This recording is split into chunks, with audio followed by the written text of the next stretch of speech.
This is Mac from JLPTbootcamp.com, and today I'm just going to walk through the new Anki, the new features that they have, and some new things, some new tricks they have. And Anki 1.2 basically looks the same. There's when you first load up, there's your decks here. It'll tell you how many cards you studied and how many are due. And then you can open your decks here. I'm going to go into the one deck that I use the most, this JZ deck. So if you just click open, of course, it'll bring up this kind of new menu. Before it just went into reviews, but here it'll bring you right into the study options. And you basically have three tabs here. The first tab is about new cards. This used to be up in settings, but now I think when you first open it up, it'll show you all these options. So here you can set how many new cards you want each day. I choose 30. I guess the default is 20, but it just depends on how much time you have to spend on studying cards. And then how those cards are going to be displayed. So show new cards in random order, or spread them out through the reviews. Or you can have the new cards after all the other cards or before the reviews. And the review cards are the cards that you saw before and you're reviewing again. So lots of different options there. And also you can have selective study where you can limit it by tags for your particular deck. So if you want to only study a particular set of vocabulary, you can shut those off or turn them on in that section there by tags. And then for reviews here, again, it'll show you some more options. Max failed cards, what this means is after failing 10 cards, it'll start to review those cards again in the same session. So once you've failed the 10, then it won't allow you to hit fail anymore. You have to keep reviewing those cards until you get them. And then here, this is how you can control when the review cards show up. Do you want them to show up in random order? Which might be a good idea to keep them kind of sorted. That's always good. Or if you want, maybe if you're a little busy sometimes, you might want to just go for review cards from the largest interval.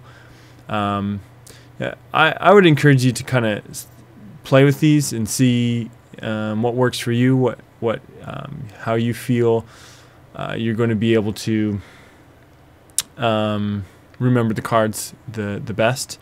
And also here you can see how it shows the failed cards. I have custom failed cards handling, which means the failed cards, I see the failed cards in the same session, but you can set it so the failed cards show up at the end, soon, in 10 minutes, the same day. There's a couple different options there. And again, you can do selective study by tags here. And then in Timeboxing, this is setting the limit on your session. So you can set it to just 22 minutes, or I think the default again is like 20 minutes, I think. I wouldn't recommend going anything over 20 to 30 minutes, just simply because your brain is going to just start to kind of shut off after about 20 minutes. You can also limit your questions here if you'd like to do that and keep yourself limited. This is basically what will happen is once you reach this limit, it will cut you off and go back to the study options screen for the day. Another cool thing for 1.2, Anki 1.2, is for the graphs. They've made these a lot more user-friendly. Before they kind of had,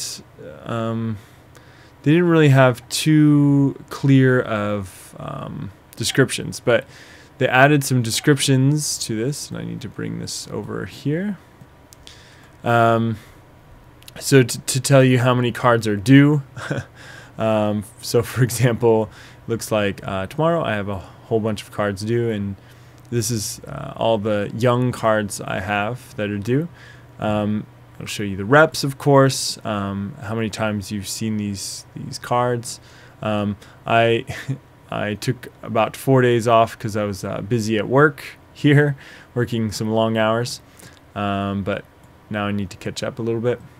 Show you some review time, added cards, how many you first answered, your cumulative due, as well as the intervals.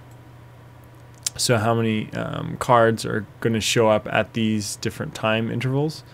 And then eases, this is what buttons you're pushing. So the number 1 is the most difficult, and number 4 is the easiest. So number 1 is repeated again. So these are all the new cards. Probably when you see them for the first time, you'll hit again, which is why this is a little higher. These are the young cards that you've seen, and they're probably about a month old or so. So hopefully this will be more towards the 2 or 3 section. And then these are the mature cards, again, so hopefully towards the higher level here. Sometimes I hit hard if I can't really recall them right away.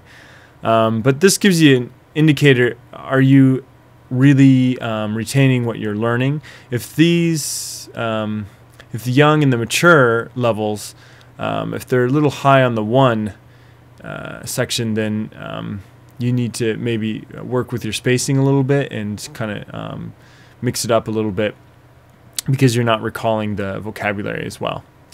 So that's just a walk through Anki 1.2, the new version of Anki.